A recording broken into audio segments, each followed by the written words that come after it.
Ok, merci Elisabeth pour cette introduction. Merci de m'avoir invité au colloque. Je regrette vraiment, je ne pouvais pas assister beaucoup aux autres présentations. J'étais très prise cette semaine. Donc, on avait notre assemblée générale hier et avant-hier. Il y avait des jurys d'HTR, des jurys des thèses. Ce qui, effectivement, là, c'est les mois de juin, sont toujours très denses. Mais c'est toujours avec plaisir que je viens ici, parce que je veux aussi vous féliciter. C'est quand même, vous arrivez à réunir vraiment des conférences de qualité. Et je trouve vraiment c'est une très belle initiative, ce colloque. Et c'est la 4e ou 5e, la 6e, oh là là, donc, ok, la 3e à Port-Vendre, voilà. Et voilà, donc vous voyez le sujet affiché. Ceux qui sont venus l'année dernière, donc j'ai déjà parlé un peu sur cette thématique, l'impact du changement climatique sur les ressources en eau ici dans la région. Il y avait Yves Tremblay qui donnait une très bonne introduction à cette problématique, les sécheresses ou les crues à l'échelle de la Méditerranée. Et donc je me suis dit, je ne veux pas exactement représenter la même chose que je présentais l'année dernière. Il faut quand même essayer de faire autre chose. Et donc j'essaie un peu cette fois aussi un peu orienter vers la question de la qualité de l'eau, pas uniquement quantité d'eau, mais ceux qui m'ont écouté la dernière fois, l'année dernière, effectivement, vous allez retrouver une partie de ce que j'ai présenté. Mais voilà. Tout d'abord, évidemment, on pourrait, pour expliquer un peu le contexte, donc nous, on s'intéresse en particulier donc, sur... si c'est pointeur... Ça marche, oui, ok. Donc on s'intéresse en particulier, on a une unité de recherche assez pluridisciplinaire, on s'intéresse un peu au continuum terre-mer et en particulier dans la région du Golfe du Lion. Donc, et à ce titre-là, on fait des recherches sur, que vous avez entendu, moi je suis plutôt, même si ça m'arrive aussi de partir en mer de temps en temps, mais je suis plutôt orienté vers les bassins versants. Et à ce titre-là, donc, on fait des recherches sur le fleuve côtier en comparaison avec un fleuve qui n'est pas vraiment un fleuve méditerranéen, c'est le Rhône. Dans sa partie aval, il est méditerranéen. Donc, c'est évidemment une des questions qui nous intéresse, le fonctionnement des fleuves côtiers par rapport à un grand fleuve. Et dans ce contexte-là, effectivement, j'ai développé un peu des recherches que je vais vous présenter un peu par rapport à la suite. Et vous voyez aussi que c'est les deux systèmes, la Tête ici à Perpignan et le Rhône à Arles, donc ils sont équipés avec des prélèveurs automatiques. Donc on a vraiment une démarche scientifique au niveau national. C'est un système national d'observation qui s'appelle MOOSE et qui est donc très développé.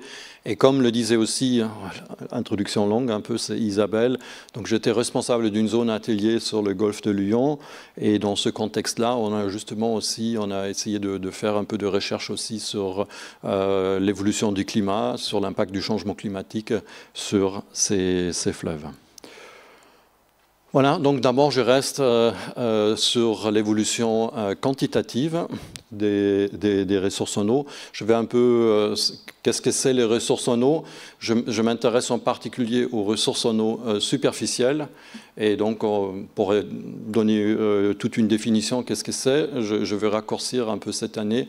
En gros, on peut considérer que le débit des fleuves, c'est une bonne approximation de ce qui représente les ressources en eau. Parce que en gros, c'est la différence entre les précipitations et ce qui s'évapore.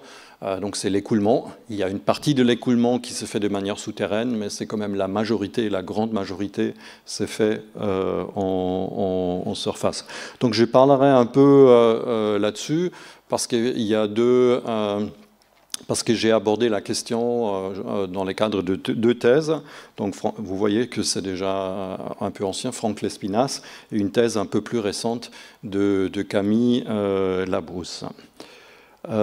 Et c'est juste aussi pour rappeler, c'est effectivement le contexte particulier, on s'intéresse au changement climatique en climat méditerranéen. Et donc c'est juste pour rappeler qu'est-ce que c'est le climat méditerranéen.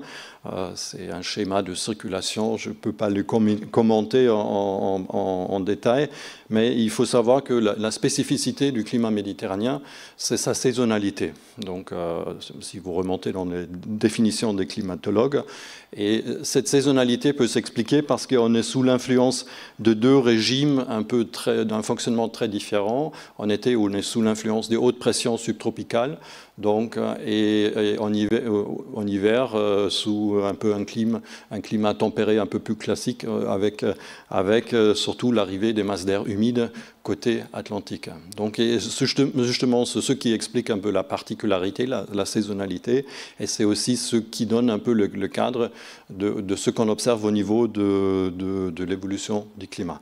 Effectivement, c'est un climat un peu à transition entre deux régimes, comme je l'ai dit, un peu différentes, et c'est évidemment souvent c'est les zones qui sont les plus vulnérables donc, dans les contextes du changement climatique, parce que c'est justement, il y a un des deux régimes qui peut un peu prendre de l'importance. C'est en particulier le cas un peu chez nous, on est de plus en plus sous l'influence des hautes pressions subtropicales, ce qui peut aussi expliquer la présence de la sécheresse qui est de plus en plus prégnante. Ok, mais c'est juste, ça c'est les deux thèses, je ne vais pas rentrer. Effectivement, une première thèse, on prenait toutes les stations de Météo France, on faisait un peu les extrapolations nous-mêmes, les tests statistiques, est-ce que vous avez une rupture, est-ce qu'il y a des artefacts dedans, ça c'est la zone d'étude. Donc là, on s'est uniquement intéressé aux fleuves côtiers chez nous dans la région, qui vont effectivement, c'est du Tech au sud jusqu'à l'Hérault dans le nord. Un peu, après, je parlerai aussi un peu du Rhône, mais effectivement, après la deuxième thèse, et je vais surtout un peu focaliser, là, on a pu utiliser les données Safran, qui sont maintenant gratuitement accessibles, c'est assez récent d'ailleurs, mais c'est juste pour qui nous ont permis de travailler effectivement avec une résolution journalière. Dans la première thèse, on est resté à la résolution mensuelle. Mais c'est juste, donc, vous voyez la répartition des grilles safran dans notre zone d'étude. Et si on voit des grilles un peu comme ça, on pense toujours, ah oui, c'est la modélisation. Ce n'est pas vraiment la modélisation, c'est important. Safran, c'est juste en ce qui concerne les paramètres de base, comme la température et les précipitations. C'est juste une spatialisation optimale avec les outils un peu de Météo France de toutes les stations d'observation qui existent. Donc, ce sont quand même de données observées. Voilà le résultat. Donc, ça, c'est pour l'ensemble de la zone d'étude. Vous avez la variabilité des précipitations. Là, cette deuxième thèse, on a quand même travaillé sur 60 années d'observation. Donc, Safran, ça commence en août 58 et on s'est arrêté jusqu'en 2018. Au niveau des températures, on voit quelque chose qui est classique aussi ailleurs. C'est surtout à partir des années 90, effectivement, on a ce signal d'augmentation de la température qui est très significative. Un peu plus dans les détails, vous voyez un peu les tendances spatialisées par rapport au bassin versant. Donc ça, c'est l'augmentation de la température moyenne sur les 60 années avec testé statistiquement. On a des outils statistiques pour les déterminer, les tests de Mann-Kendall. Donc il faut quand même respecter un seuil de significativité. Et vous voyez donc qu'on a sur cette période, on a une augmentation de la température moyenne de l'ordre de 1,5 degré ou 1,5 degré, un peu plus dans le nord et peut-être un peu moins dans la partie centrale. Un peu plus compliqué, désolé, parce que pour représenter la saisonnalité, c'est juste là, effectivement, déjà, c'est les tendances un peu plus actualisées. J'ai rajouté les 5 dernières années. Et au niveau de la température, donc vous voyez ici, c'est les saisons. Ça, c'est hiver, printemps, été et automne. Et ça, c'est le seuil de significativité, parce qu'effectivement, si on parle d'une tendance, il faut toujours dire à quel degré statistique, c'est significative. Mais vous voyez, bien sûr, il y a des couleurs un peu orange un peu partout, sauf que un peu moins pour l'hiver, mais il faut retenir l'augmentation de la température. Chez nous, ça se fait surtout au printemps et en été. Donc vous voyez qu'en général, effectivement, c'est presque parfois un peu 2 fois plus important que pour les autres saisons. Donc ça, c'est un peu ce que je viens de vous dire. Il y a quand même un peu ce régime subtropical qui devient de plus en plus présent. Pour les précipitations, vous voyez, les seuils de significativité sont, au niveau de la thèse, effectivement, c'était un peu limite. C'est souvent, ça c'est en accord avec les simulations des modèles. On est dans une zone, on sait que dans le sud, ça va baisser, dans le nord, un peu peut-être même augmenter, et nous, on est un peu au milieu. Mais quand même, il y a des tendances un peu négatives qui commencent à se profiler. Et si je fais l'actualisation jusqu'à maintenant, on voit quand même que les tendances à la baisse sont significatives partout, donc avec de ceux qui commencent à être corrects. Saisonnièrement, à retenir, c'est un peu plus hétérogène dans la zone d'étude, mais chez nous, c'est surtout effectivement une baisse très forte en été, printemps-été. Un peu plus au nord, c'est plutôt en hiver où on a cette baisse qui s'explique.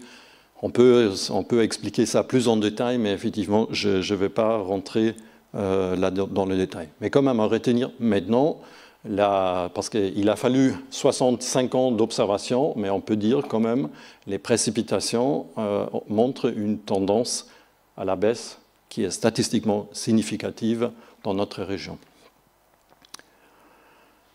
En ce qui concerne les ressources en eau, voilà, donc et je vous ai dit, on prend les débits comme marqueur. Et là, vous voyez les valeurs, c'est aussi pour les 60 années, donc je reviens à la thèse, les débits de fleuves côtiers ont tous baissé de l'ordre de 30 à 40%. C'est énorme. Donc on assiste à une baisse de la ressource qui est très très importante. Et ça fait évidemment, ça fait une quinzaine d'années qu'on publie là-dessus, donc ça n'a pas eu beaucoup parce que maintenant effectivement ça devient de plus en plus significatif. C'est comme les rapports du GIEC, effectivement. À chaque rapport, il y a encore de la certitude qui se rajoute, et on assiste à cette tendance à la baisse. Mais effectivement, ça fait une quinzaine d'années qu'on publie là-dessus. Ça n'a pas eu beaucoup d'impact, sauf que, évidemment, les 2 dernières années, ça c'était d'un coup, on a découvert un peu les problèmes. Simplement, vous voyez qu'effectivement, c'est un modèle statistique qui est derrière. Je vais un tout petit peu expliquer. On a aussi comparé avec le modèle SIM, un peu qui est associé avec Safran. Donc, on va dire pourquoi ce n'est pas les observations, pourquoi c'est tout simplement parce que les séries de débit sont moins complètes, vous avez des lacunes, et donc si vous voulez comparer la même période que les précipitations et les températures, effectivement, il faut couvrir exactement les mêmes périodes, mais ici vous voyez les tendances, un peu les observations, notre modèle statistique et les modèles SIM, au niveau des tendances, évidemment, c'est très très proche. Voilà, donc c'est quand même un résultat majeur. Maintenant, on peut se poser la question, mais est-ce que le changement climatique, est-ce qu'il a réduit la ressource en eau de 30 à 40%? Encore, c'est énorme. Bien sûr, il faut faire attention, est-ce que c'est le climat? Parce qu'on a aussi les activités humaines qui sont très, très, très, très, très importantes. Et je vais plus insister un peu là-dessus, et en particulier l'agriculture. Après, je vais vous présenter aussi un peu de valeurs, de données un peu plus quantitatives, mais tout le monde évidemment présente ça. Ah oui, c'est l'irrigation, donc il prélève de plus en plus, c'est les usages qui provoquent cette baisse. Ce n'est pas si simple que ça, parce qu'il faut quand même savoir, et en particulier chez nous, dans le département, il y a une déprise agricole qui est très très significative. Donc évidemment, c'est peut-être, il y a de moins en moins de l'agriculture qui existe. En plus, j'ai essayé de reconstituer l'histoire un peu de l'irrigation. C'est compliqué. C'était uniquement, je trouvais des chiffres à l'échelle de la région uniquement, Occitanie-Est.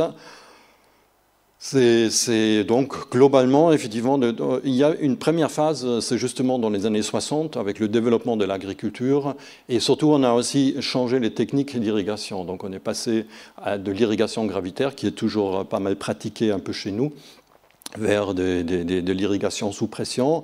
Donc il y avait les surfaces irrigables, il y avait une tendance à l'augmentation, mais après il y a quand même une baisse qui est très significative en lien avec la déprise agricole.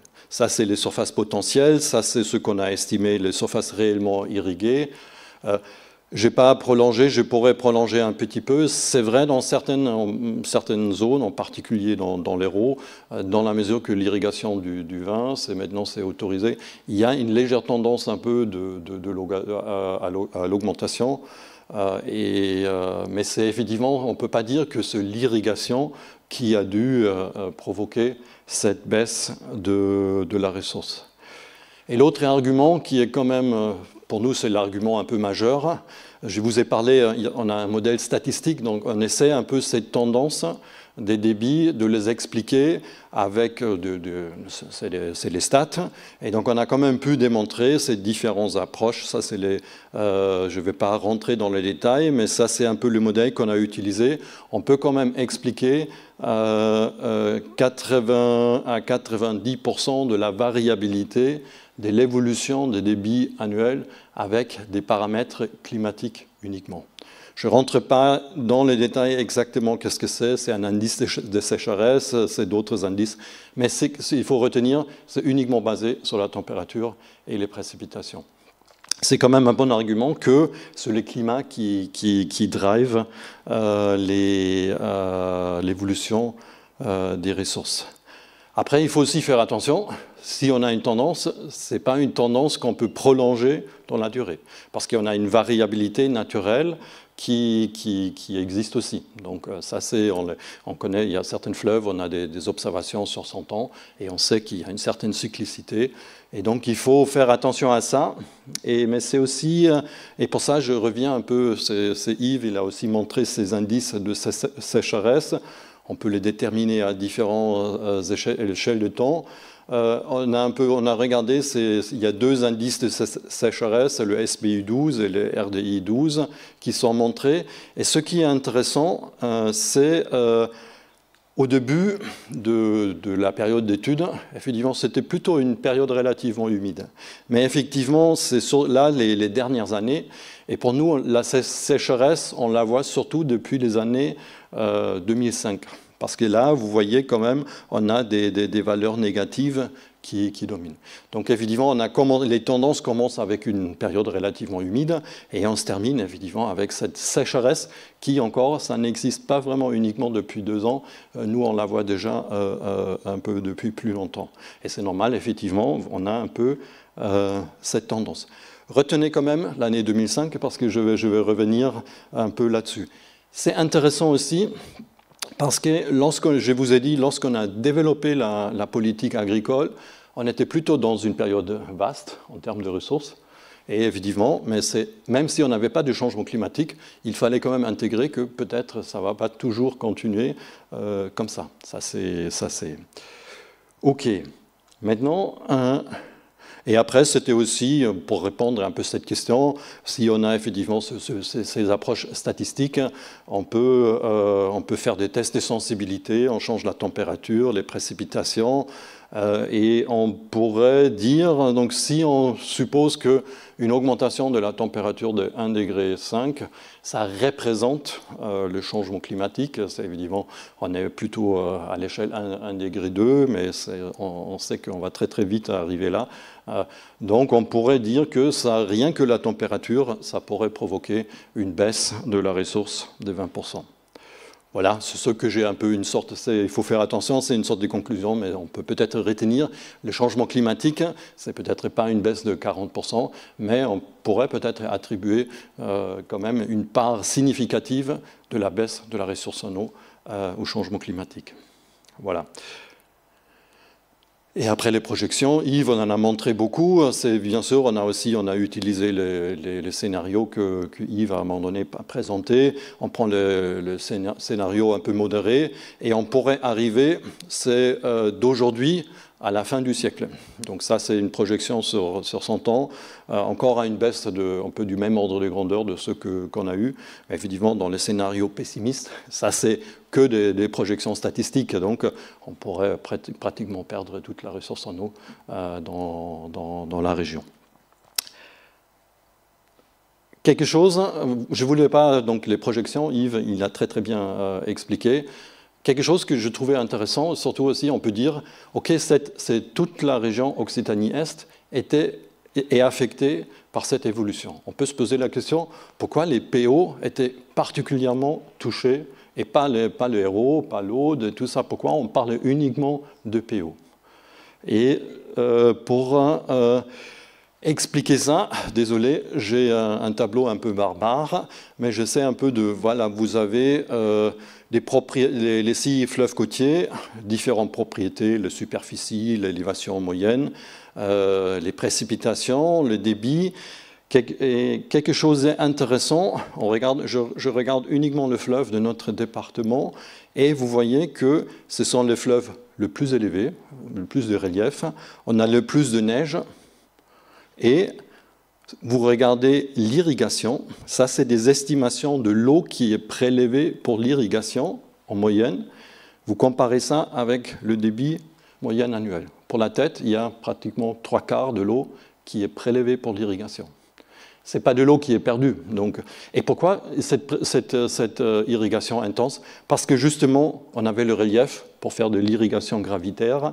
On a de la neige qui fond au printemps, qui apporte beaucoup d'eau. Donc c'est là où on a besoin de l'eau. Donc on avait naturellement une région relativement riche en eau, beaucoup plus riche en eau que le reste. Ce qui fait qu'il y a des usages beaucoup plus intenses qui se sont greffés sur cette ressource en eau. C'est juste, vous voyez un peu le land use, l'occupation de sol dans la région, et vous voyez que la tête, où l'irrigation est le plus intensive, vous voyez qu'on est partout ailleurs, un peu dans le sud, c'est la viticulture. Sauf que chez nous, ce n'est pas que la viticulture, on a beaucoup de l'arboriculture. Et pourquoi on a ces spécificités? Parce qu'on avait de l'eau, parce qu'on pouvait utiliser l'irrigation pour développer des usages un peu spécifiques. C'est pas que le problème de l'eau, c'est pas que l'eau superficielle. Je ne vais pas rentrer là-dedans. Je voulais juste mentionner. On a aussi une autre particularité, la plaine du Roussillon. On a des aquifères très importants. Il y a beaucoup d'usages qui fonctionnent avec des forages. Mais les deux sont quand même aussi un peu connectés parce que si vous n'avez plus d'eau de surface, vous rattrapez un peu sur les aquifères. Et de toute façon, vous connaissez aussi la problématique. Ça, on prélève. Les prélèvements augmentent et on ne sait pas vraiment combien de temps on pourrait faire ça encore avant d'épuiser cette ressource. Je voulais le mentionner parce qu'évidemment, le problème de l'eau est aussi en particulier lié à l'agriculture. Mais ce qui est intéressant là-dedans, parce que pour répondre à cette question, la vulnérabilité, ce qu'on vit actuellement, parce que l'agriculture est quand même très menacée, c'est pas uniquement l'aléa qui compte, la sécheresse, mais c'est aussi l'exposition à l'aléa, et dans ce cas, la dépendance de l'eau. Et ça, c'est évidemment, c'est particulièrement important ici, et ce qui fait que, pour cette raison, on est très très touché, beaucoup plus que les autres régions dans le sud. Quelque chose d'intéressant aussi, demain, c'est Éric Rémy qui va parler, c'est aussi Olivier qui est ici, parce qu'on essaie aussi au sein de l'université un peu de développer des approches un peu pluridisciplinaires pour comprendre un peu ces problèmes environnementaux. Parce que c'est pas que l'aléa qui compte, c'est aussi justement le développement économique, les usages, les conflits des usages avec les ressources. Et je remonte un peu à plusieurs reprises la tête.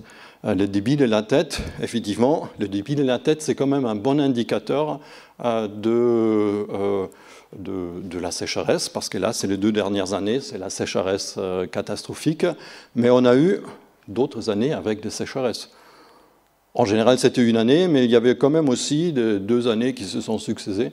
Donc, effectivement, la sécheresse n'est pas complètement nouveau ici. On peut aussi se poser la question pourquoi elle nous a touchés cette année de manière particulièrement importante.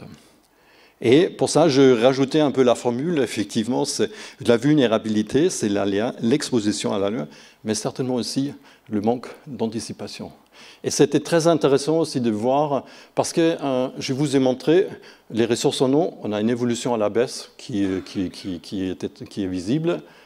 Ce n'est pas forcément ce qu'ont vu les agriculteurs. Pourquoi? Parce que les agriculteurs, ils voient l'eau dans les canaux toujours au même niveau. Pourquoi? Parce qu'on a les barrages derrière, ils arrivent un peu à mieux gérer l'eau, et donc on ne voit pas que la ressource en eau. Sauf qu'à un moment donné, et on a frôlé un peu cette situation, on va dire, flûte, on n'arrive plus à remplir les barrages. Si on n'arrive pas à remplir les barrages, il n'y a plus d'irrigation. C'est-à-dire, l'évolution de la ressource en eau, c'est ça, mais ce qu'on observe, c'est ça, et pouf, à un moment donné, ça peut s'arrêter. Et donc, effectivement aussi, c'est très, très intéressant au niveau de cette expérience qu'on a pu voir avec la sécheresse.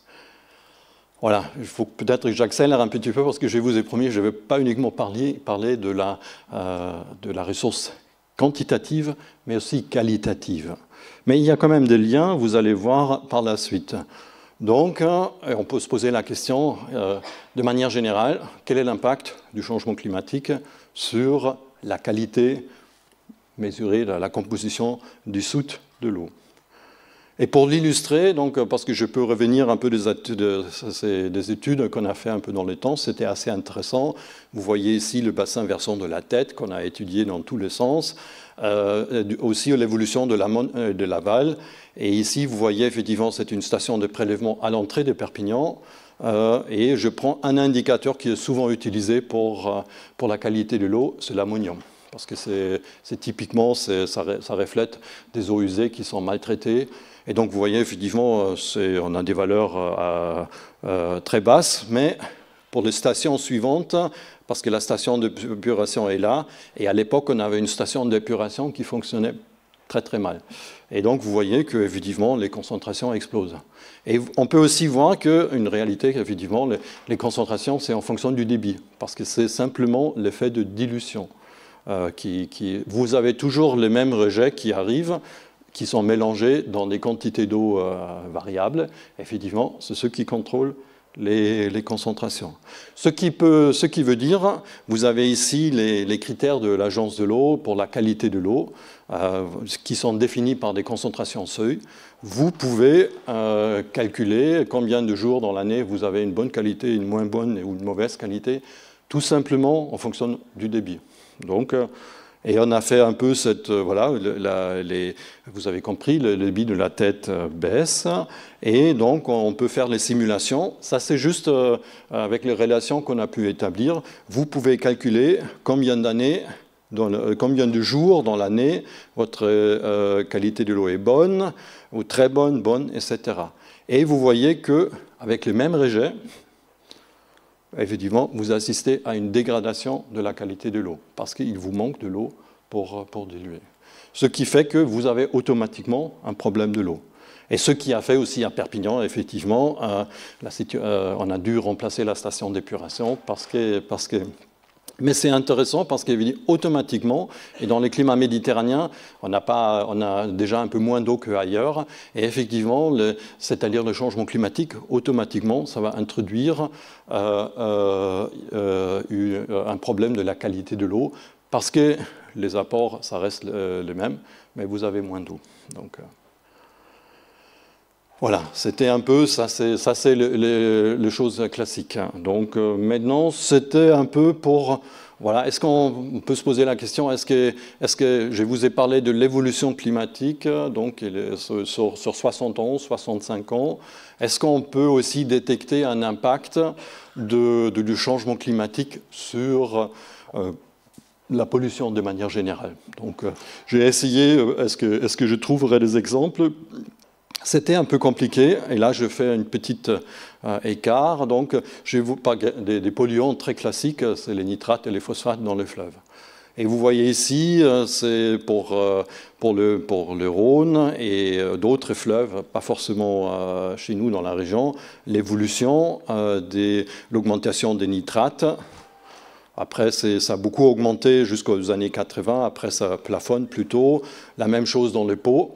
Le Pô avec des concentrations plus importantes parce que l'usage agricole est beaucoup plus intensif. Il y a même des tendances à la baisse. Le Danube, d'ailleurs, c'est très marrant. On pouvait corréler ça avec le collapse un peu de l'Union soviétique parce que tous les kolchoses et tout ça, ça s'est arrêté. Donc, il y avait plutôt une qualité de l'eau qui s'est améliorée parce que l'agriculture a été arrêtée. Juste un autre paramètre, vous voyez ici le phosphore. Et le phosphore, c'est très variable. On a des pics de concentration énormes dans les années 80 et après, ça chute aussi énormément. Pourquoi j'ai dit ça? C'est pas mais tout simplement pour vous montrer. C'est les usages, l'évolution des usages en général ont beaucoup plus d'impact que l'évolution du climat. Et c'est quelque chose qui est compliqué de faire la part. Donc le climat, c'est des évolutions un peu dans la durée. Et en général, donc c'est très difficile de faire un peu le filtrage entre quel est l'impact des usages et quel est l'impact du changement climatique. Et c'est juste aussi pour terminer, donc évidemment au niveau de la qualité de l'eau, c'est quelque chose aujourd'hui, et j'aurais pu le montrer aussi pour le fleuve côtier chez nous, c'est la même chose. La qualité change énormément, surtout on a une augmentation, ça c'est le rapport entre phosphore ou azote et phosphore. On a beaucoup trop d'azote dans le fleuve. Maintenant, on n'arrive pas à s'en débarrasser. Ça c'est donc évidemment tous ces problèmes de qualité sont souvent beaucoup plus liés aux usages. On peut aussi se poser la question, mais pourquoi les phosphores, ils se cassent la gueule? C'est encore une parenthèse, normalement je ne devrais pas trop. Et quelque chose, souvent, il y a aussi l'assainissement qui a s'est beaucoup amélioré. Donc, mais il y a aussi quelque chose qui est assez intéressant, parce qu'on utilise beaucoup moins de phosphore dans l'agriculture. Pourquoi on utilise moins de phosphore? Parce que les phosphores, une fois on l'a mis, il reste. Et les agriculteurs, ils ont réalisé qu'évidemment, ils n'ont pas besoin de mettre de phosphore en plus parce que ça fonctionne toujours. Donc ce qui fait qu'évidemment, sauf qu'aujourd'hui, on est dans une situation, ce qu'on enlève par les récoltes, c'est plus qu'on met par les engrais, et c'est-à-dire on tombe un peu dans une sorte de pénurie, et on sera probablement obligé de mettre de plus en plus de phosphore pour maintenir notre agriculture à une productivité actuelle. C'est une parenthèse, mais voilà, c'était un peu pour répondre à cette question, c'est un peu compliqué.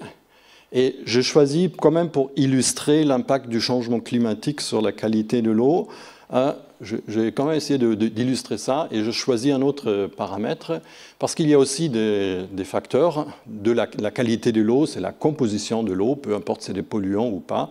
Et j'ai pris un autre composé, le carbone organique dissous, qui n'est pas d'origine anthropique. Il est plutôt d'origine naturelle. Et là, effectivement, on peut un peu mieux voir est-ce que le climat ne peut pas avoir un impact sur la qualité de l'eau. Je prends encore mon bassin fétiche, là, ce que je vais déjà montrer. On a fait des mesures, des concentrations. Vous voyez qu'en général, les concentrations, ça c'est de l'amont, c'est jusqu'à l'aval. Les concentrations augmentent. Et souvent, j'utilise ça aussi en cours. On demandait aux étudiants, le carbone organique, il vient où? On va dire, ah oui, ça c'est Perpignan, c'est la steppe. Et en réalité, ce n'est pas du tout le cas, parce que si vous raisonnez en termes de flux, les flux spécifiques sont beaucoup plus importants en amont, et on le sait très bien, parce qu'en amont, autour des Carlites, on a des marécages et tout ça, on a beaucoup plus de matière organique dans les sols, et en général, c'est la matière organique dans les sols qui contrôle, pas exclusivement, je fais toute une thèse là-dessus, il y a 30 ans, mais il y a quand même les carbones organiques dans les sols contrôlent de manière importante ce paramètre. Voilà, ce qui est effectivement, et nous on est un peu, j'avais une étudiante en master cette année, on est parti un peu de l'observation, là je prends l'Hérault, mais je vais vous montrer d'autres exemples, on a constaté quand même les concentrations de carbone organique dans les sols, ça baisse. Est-ce que ce n'est pas peut-être déjà aussi un impact du changement climatique? Vous voyez, effectivement, c'est les tendances, on a 400 mesures, un peu, c'est 12 fois par an à peu près, c'est les réseaux de surveillance de la qualité de l'eau qui donnent accès à ces données. Si on a une observation comme ça, évidemment, mais on sait aussi que le débit a diminué. Donc c'est la question, est-ce qu'on prélève statistiquement plus souvent pendant des périodes sèches et on a d'autres concentrations, ou est-ce que... Donc c'est un peu compliqué de dire, est-ce que c'est vraiment, est-ce que c'est le même type d'échantillonnage qu'on fait? Ce qui fait qu'on a regardé, on essaie d'établir des modèles à débit comparable. Donc on regarde les concentrations moyennes en fonction de classes de débit, c'est des débits spécifiques, ce qui nous permet de comparer les fleuves. Et on a quelque chose de très classique pour le carbone organique. En général, les concentrations augmentent avec le débit. Beaucoup de variabilité parce que ce n'est pas des relations, mais effectivement, pour toutes les fleuves, on a trouvé ça. Après, on peut aussi voir que, évidemment, là, je reviens à cette période. Je vous ai dit, la sécheresse chez nous, ça existe déjà depuis les années 2005. Et ça nous a permis de couper un peu la poire en deux au niveau de données. Et pour le même débit, dans le temps, il paraît qu'on avait des concentrations plus importantes que pendant la période de sécheresse. Ce qui laisse croire que ce n'est pas que les débits qui ont diminué, c'est aussi les concentrations de matière organique qui baissent dans le fleuve. Et ça pourrait être un effet du changement climatique. Juste pour vous montrer, c'est aussi le cas pour les autres fleuves. Là, vous voyez les mesures individuelles. On a toujours des relations concentration en fonction du débit. Le bleu, c'est ancien. Le rouge, c'est... Bien sûr, il y avait beaucoup de variabilité, mais en général, les points rouges sont toujours un peu plus faibles pour des débits égaux. Et donc, ça, c'est intéressant, ce qui nous a fait un peu de... On a fait, je reviens aussi, j'inclus le Rhône maintenant, on a fait justement des bilans. Là, vous regardez, c'est juste ce qui est représenté, c'est le flux spécifique par les différents bassins, c'est-à-dire par tonnes par kilomètre carré par an. Donc on peut voir que les flux spécifiques, le plus important, les bassins qui exportent le plus de matière organique, ce sont en général les bassins du Nord, qui ne sont pas sous climat méditerranéen. Et là, vous voyez qu'on a des flux moyens 2 fois plus importants que pour le fleuve côtier. Ça, par contre, si on regarde les baisses, donc là, c'est maintenant, on compare les deux périodes, la période récente, combien elle a perdu par rapport à la période.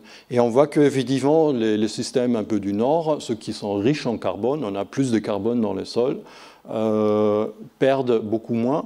Les grosses baisses, on les trouve dans nos fleuves côtiers qui sont beaucoup plus impactés par le changement climatique. Et ça pourrait être effectivement ce qui est intéressant.